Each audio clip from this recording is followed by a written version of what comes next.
Сайн байцгаана уу? Өнөөдрийнхөө бичлэгээр маш гоё амттай Спартак торт хийсэн байгаа. Ингээд эхэлцгээе. Эхлээд кремэ бэлдэх байгаа. Кремд маань 3 ширхэг өндөг, 200 г сахар, 3 амны халбаг гурал, бага зэрэг шингэн ванили буюу ванили экстракт, 400 г цэцгий, биеэм цэцгийг хэрэглэсэн байгаа. 200 г цэцгийн тос орно. Бүх орцчороо дор мэдээлэл хэсэг давхар оруулсан байгаа. Ороод үзээрэй.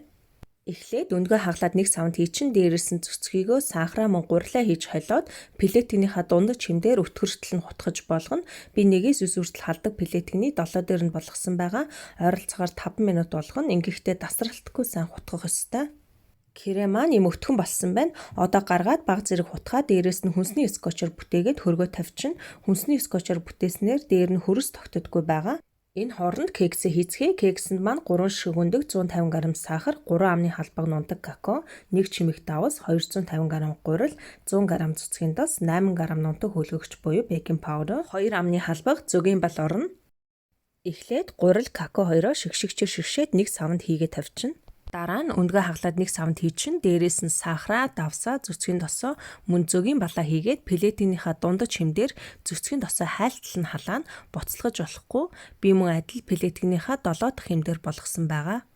Ийм болсон байна. Одоо гаргаад дээрээс нь нунтаг хөөлгөгчөө хийгээд уустал нь сайн хутгаад дасгалгааны температурт 10 минут байлгана. Ингээд 10 минутын дараа шигшсэн гурал какао хоёроо дээрээс нь баг багаар хийгээд зуурмаг болтол нь сайн хутгаж өгнө.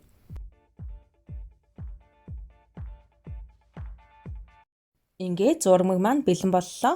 Одоо шарга шүгэний цаасан дээрээ зурмаг 3 тэнцүү хэсэгт хуваагаад өргөн нь ойролцоогоор 29 см байхаар жигд тарааж өгнө.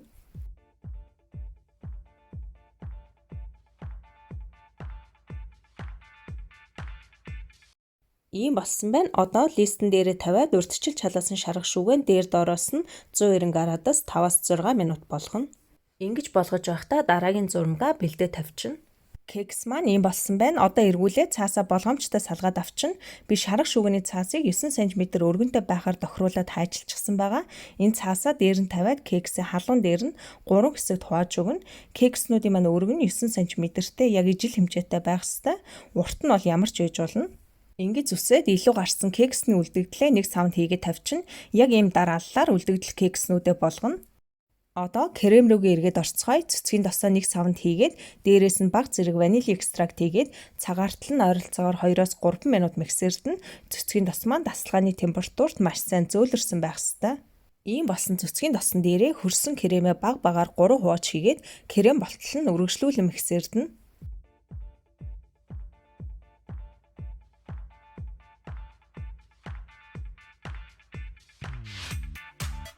Ингээд крем маань бэлэн боллоо.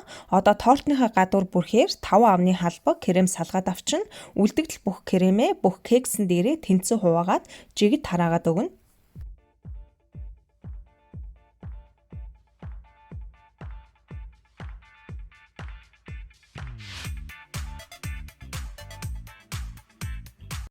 Ингээд дасгалгааны температурт яг энэ хэвээр нь 20 минут байлгана.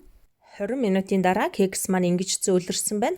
Одоо кексээ эргүүлээд ороож өгнө. Кекснийхаа төгсгөл хэсгээс дараагийн кексээ нийлүүлээд үргэлжлүүлэн эргүүлж орооно.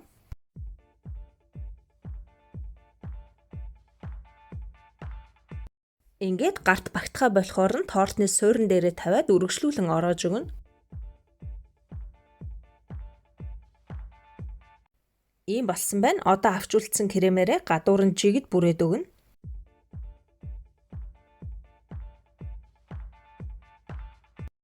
Торт маань ингэж харагдана. Одоо кексний үлдэгдлээ өөрмөг болтол нь жижиглэн. Би ийм бутлагч машинаар буталсан байгаа. Уутанд хийгээд элдүүрээр бас жижиглж болно. Ийм болсон кексний өөрмөгөрөө тортынхаа гадуур жигд бүрээд өгнө.